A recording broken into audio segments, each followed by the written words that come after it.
2024 might be over, but 2025 provides a new year of exciting events in football. There are brand new competitions, more international tournaments, and matters to be resolved off the pitch.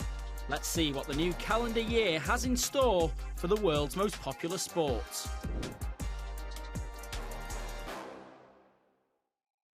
Hello and welcome to Football Now from Al Bidder Park in Doha, and a Happy New Year to you all. Myself and the team here in Qatar are really looking forward to what should be another fascinating year for football in 2025. It's the year that will see the long-awaited introduction of FIFA's new revamped Club World Cup tournament. It might seem like a long way off, but it's certainly one of the game's hottest topics at the moment. Taking place in the United States in June, 12 months before they co-host the 2026 FIFA World Cup, the new-look expanded tournament will now include 32 of the best domestic teams on the planet. I'm very excited for the players. Very excited for the players, and I tell you why. Because I played myself 3 World Cup with national team, and it's something very exciting. And there are players in the world will have never the opportunity to play a World Cup, never with the national team. Unfortunately, to be able to play a Club World Cup will give emotions to them. They can compare themselves with the best of the best. There are massive clubs out there.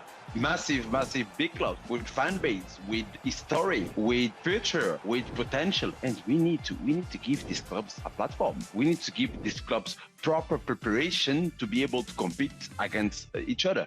But the tournament has not come without controversy, sparking complaints from players and fans about the congestion of the fixture calendar. I mean, it's difficult.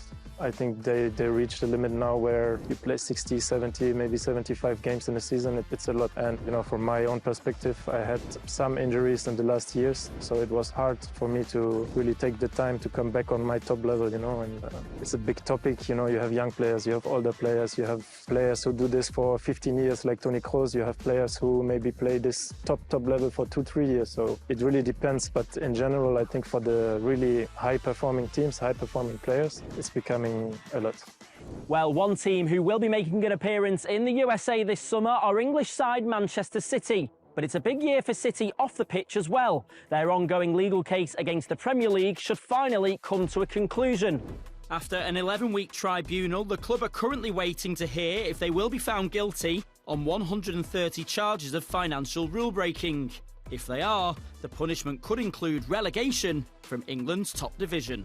Can it just be dealt with? Can we be dealing with it? We're going to get some form of punishment. We have to. You can't have Forest, you can't have Everton, you can't have all these teams getting points deductions and being punished and City not. Something is going to happen. Let's just get it done with. If it means we end up at the bottom of the league this season, so what? That's fine. We've still got the Champions League. We've still got the Club World Cup. Let's just deal with it, get it finished, and then we can start next year afresh. It's always that shadow of this belief that we cheated everything. And it's absolute disrespect to the lads that are on that pitch week in, week out. It's an absolute disrespect, that people don't care that we've done 4 in a row. They don't care that we did the treble. They're not interested. Meanwhile, in Switzerland, this summer will see the return of the Women's European Championships. 4 years ago, England were crowned champions of Europe after an extra time win against Germany in the final.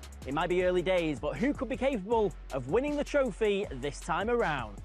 I think we are more than capable, England, of doing it. We really are. It's going to take something really big to take this away from Spain. But I think we're capable of it. I see an England-Spain final. The only other 2 teams I think in the Euros that are worth a look at is Germany. They've only lost 1 game in their qualifying coming up. And Switzerland, not because they're a great team, can't underestimate a home crowd. Look at Australia, can't underestimate a home crowd.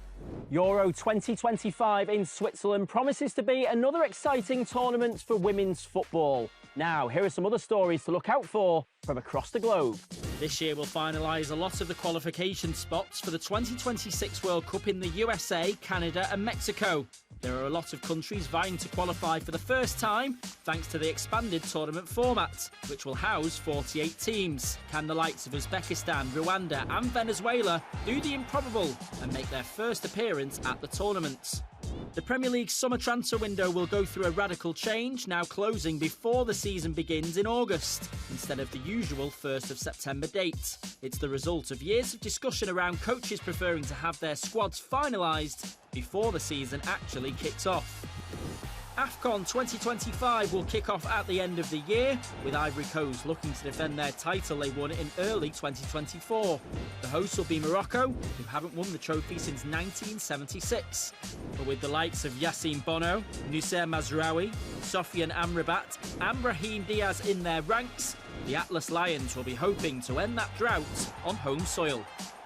2025 has plenty in store for us then, and we'll be sure to keep you informed all the way through the year here on Football Now. Let us know which topics you think we should be covering using the hashtag FootballNow2025. That's all we've got time for here from Al Bidder Park in Doha. We'll see you next time. Bye for now.